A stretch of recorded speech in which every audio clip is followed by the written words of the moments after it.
The first time to really be able to back it up, it was an amazing experience, an amazing feeling to get back in and still have the strength and the power that we had from the year before.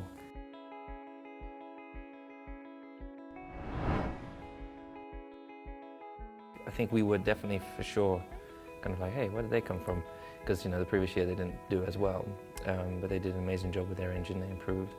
They've always been very good, even since I've started in Formula 1, they've always seemed to generally be good in those hot conditions, be it Bahrain or Malaysia, Singapore. They always generally seem to close the gap up for some reason. I don't really know why that is, but yeah, and it was good to have a race. I think Sebastian overtook me.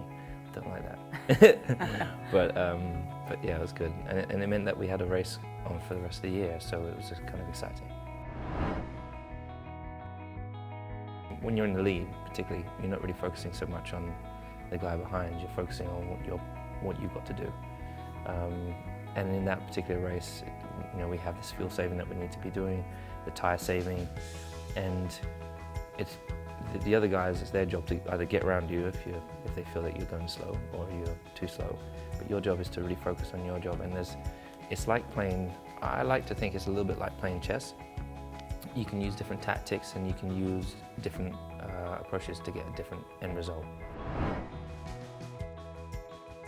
It's not really something, I don't think it's something I consciously worked on. Of course, I ended last season and I was thinking, okay, qualifying is an area which made this year harder for me.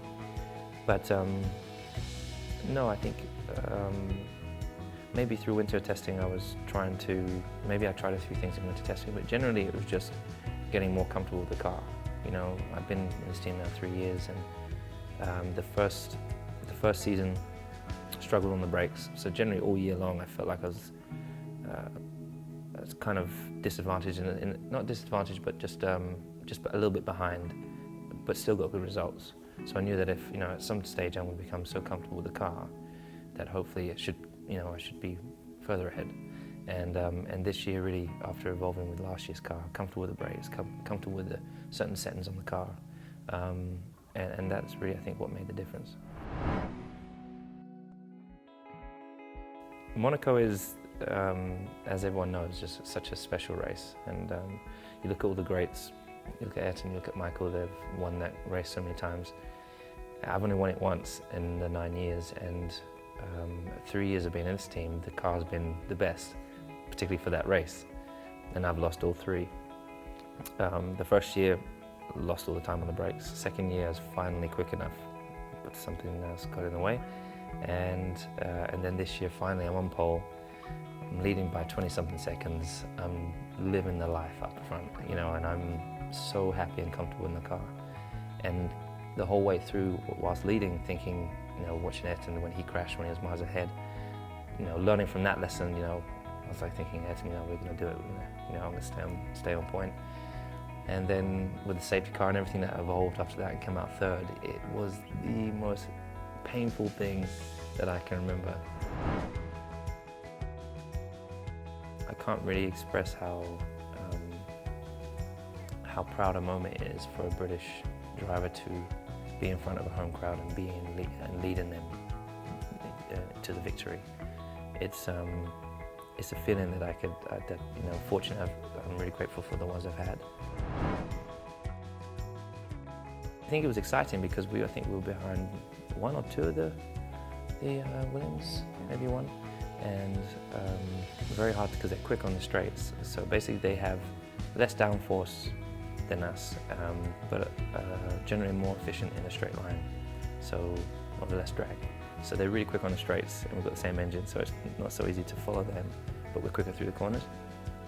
And but that was great. That's what racing's about. If we were out in the lead, it'd kind of be a little bit boring. So it made it more exciting with that. This is how the Sunday went. It was a really cool Sunday actually until the race started. The night before, I was invited by Ridley Scott.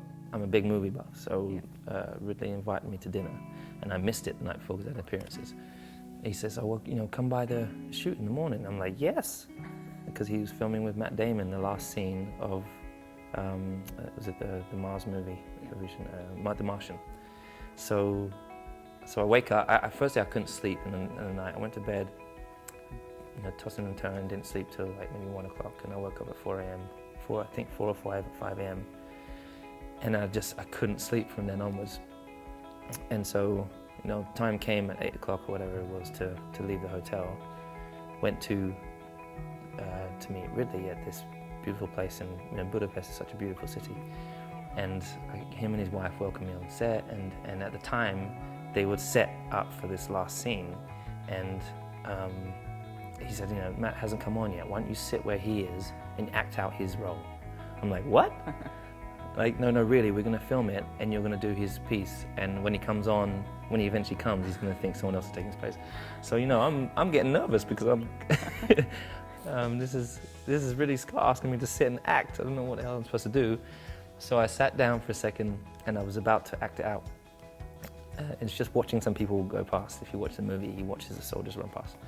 And then finally Matt came, and so I got up and met Matt, and he was such a nice guy. Gave me a hug, and I'm just, I'm super hyped at that time because I'm crazy into movies, and Matt's awesome. And anyways, so I go behind to the tent and I get to watch Matt film his last part of the movie, and he's just a pro, just knocks it out in one shot. I'm like, this is ridiculous. And I'm sat with Ridley, and he's saying, action, and I just honestly I couldn't believe it. So I left there, went to the track. I'm in the car, in the back of the car, and I'm like a kid that's just come from a theme park or something. I'm just giggling, and you would never imagine like how funny it was. And so anyways, I got to the track, and I'm on this high, having breakfast and everything. This is an abnormal Sunday, and I'm on this high for a minute, and then I think start doing engineering, and I start hitting the wall. I guess I'm on this high, and I'm starting to come back down. And I'm doing my engineering, and I'm tired, and I just couldn't get into the groove of things, and making my notes, and something just didn't feel right. And I'm thinking, I know I don't feel good today. And I'm like, shake it off, is there anything I can do? And I wasn't able to take a nap either, so got in the car. And those first couple of laps felt terrible. I was like, this is not good. And I knew it. And then I started the race, had a generally bad start, braked early for turn 1, went off into the gravel, and then eventually I managed to pull it back together, but still after that, there's a couple other things happened along the way. So it was just an unusual day. And of course I do blame the sleep, but maybe I could have taken a sleeping pill or whatever, but it was still, I got 6th. Of course I would love to have won the race. I'm still going for, I think it's 4, it would have been my 4th win there maybe, or something like that. Yeah. So I've got to hopefully try for the next one, but I think it's a cool story anyways. And it doesn't matter really in the end of the day because I won the championship. That weekend Pirelli put the tyre pressures up and we did the race, it wasn't really a problem. And then after that we had to make no changes. We went to Singapore, and super weird. After that, I don't know really, I don't really feel that I can explain it. And whilst I've got all these engineers coming up with all these theories of why it could happen, I honestly in my heart don't believe they also really fully know why that it was. Maybe they have some answers of what added to it. But it was a very unusual race after that. But then after Singapore, they made some changes, and the car wasn't as nice to drive after that.